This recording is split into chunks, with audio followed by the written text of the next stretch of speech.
नमस्कार, न्यूज 18 मध्य प्रदेश छत्तीसगढ़ देख रहे हैं आप और बुलेटिन की शुरुआत बड़ी खबर के साथ करेंगे। रायपुर से ये बड़ी खबर है।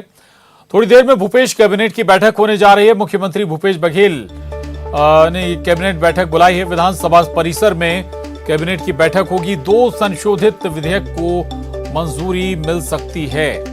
ये बड़ी खबर है रायपुर से।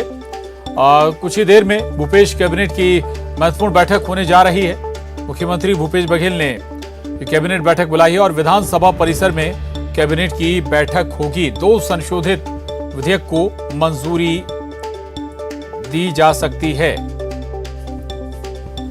बड़ी खबर है, महत्वपूर्ण खबर है और कुछ ही देर में भूपेश कैबिनेट की बैठक होगी और विधानसभा परिसर में यह बैठक होने जा रही है। 2 संशोधित विधेयक जिन्हें मंजूरी बताया जा रहा है कि इस बैठक में मिल सकती है। दिव्रत भगत हमारे साथ जुड़े हैं और जानकारी के साथ रायपुर से।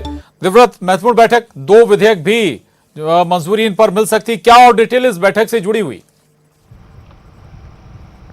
जी, फिलहाल विधानसभा के मानसून सत्र का आज तीसरा दिन है और इस दौरान कई महत्वपूर्ण जो विधेयक हैं या कुछ संशोधन विधेयक हैं वो यहाँ पर पेश किए गए हैं और जो कई मंत्री हैं उन्होंने अपने जो विभाग हैं उनके कई प्रतिवेदनों का पुनर्स्थापन किया है, कुछ विधेयकों का पुनर्स्थापन किया है और अभी कुछ ऐसे 2 विधेयक बताए जा रहे हैं जिनको इसी सत्र के दौरान संशोधन विधेयक को मंजूरी मिलनी है।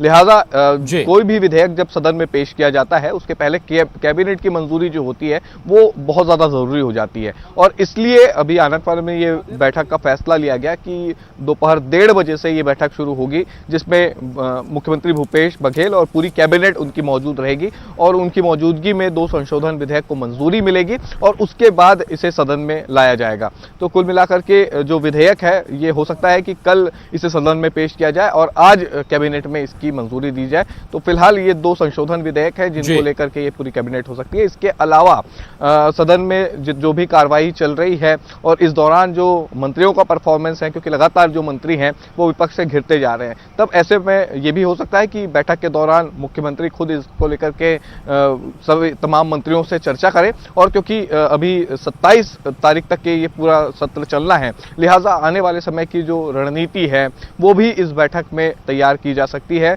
और मंत्रियों से इसे लेकर के चर्चा भी हो सकती है। जी बिल्कुल रहिएगा देवव्रत, आगे भी आपसे और जानकारी लेंगे।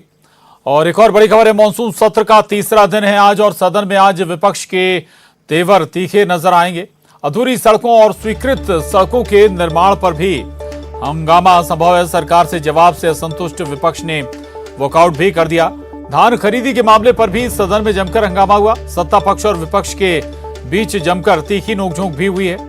मंत्री के जवाब से विपक्ष असंतुष्ट नजर आया, जिसके बाद विपक्ष ने सदन से वॉकआउट कर दिया।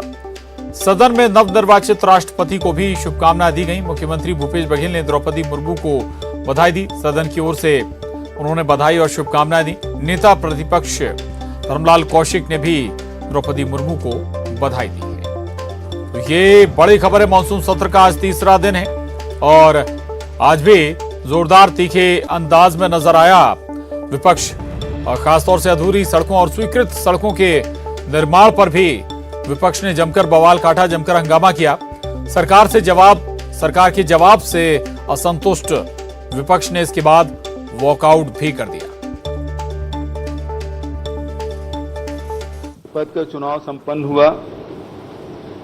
आदरणीय द्रौपदी मुर्मू जी 15वें राष्ट्रपति के रूप में निर्वाचित हुई। मैं सदन की ओर से उन्हें बधाई देता हूं, शुभकामना देता हूं कि उनके नेतृत्व में देश आगे बढ़ेगा। उसके नेतृत्व में संविधान की रक्षा होगी, हम सब की सुरक्षा उस संविधान में निहित है, उसके अनुरूप काम करेगी। इन्हीं अपेक्षाओं के साथ उन्हें बहुत बहुत बधाई, बहुत बहुत शुभकामनाएं। देश में श्रीमती द्रौपदी मुर्मू जी को लोग राष्ट्रपति बनाने के लिए ललायित थे और उसका कारण है कि 75 साल के बाद में एक आदिवासी की बेटी को इस देश के संवैधानिक प्रमुख बनने का अवसर प्राप्त हुआ। लोगों ने दलगत राजनीति से ऊपर उठ करके उनको समर्थन दिया और छत्तीसगढ़ में भी 2 वोट ज्यादा मिला। मैं बहुत बहुत राष्ट्रपति जी को बधाई देता हूं और यहां अतिरिक्त जो वोट दिए हैं मैं उनको भी बहुत धन्यवाद देता हूं।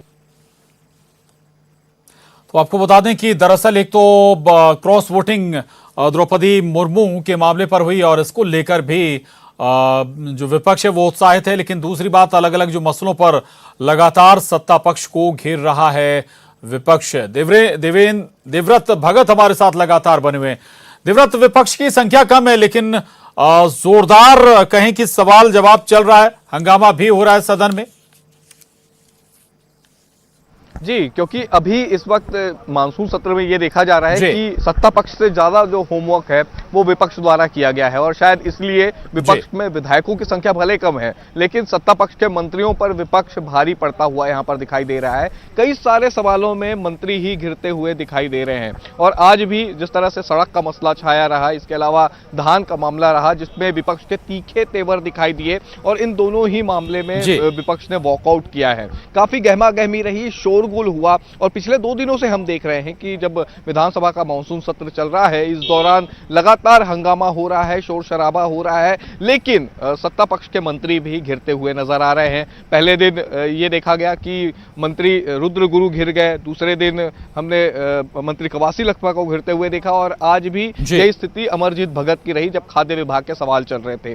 तब एक तरह से विपक्ष के तेवर तो तीखे हैं ही, लेकिन साथ ही साथ होमवर्क भी यहाँ पर यह कहना होगा कि विपक्ष का बेहतर है क्योंकि कई तथ्य और आंकड़े जो है वो विपक्ष की तरफ से प्रस्तुत किए जा रहे हैं जिनके जवाब कई बार मंत्रियों के पास नहीं है। तब ऐसी स्थिति में यहाँ पर विपक्ष जो है वो भारी पड़ता हुआ दिखाई दे रहा है। और रही बात शोर शराबे की, हालांकि मुख्यमंत्री की तरफ से कई मुद्दों को लेकर के माकूल जवाब भी दिए गए, लेकिन कई विभागों की जब चर्चा हो रही है तब इसमें ज्यादा जरूरत ये हो जाता है कि मंत्री पूरी तैयारी के साथ अगर सदन में पहुंचते तो ये स्थिति नहीं आती कि विपक्ष के सवालों से की वजह से जो है मंत्री घिर जाएं। फिलहाल लगातार कई मामलों को लेकर के हंगामा जारी है और अब अनुपूरक बजट पर यहाँ पर अनुदान मांगों पर चर्चा शुरू हुई है और इसके बाद भी ये देखा जा सकता है कि फिर एक बार विपक्ष के तीखे तेवर यहाँ पर मंत्रियों को और बिल्कुल अंदाज विपक्ष का भी बेहद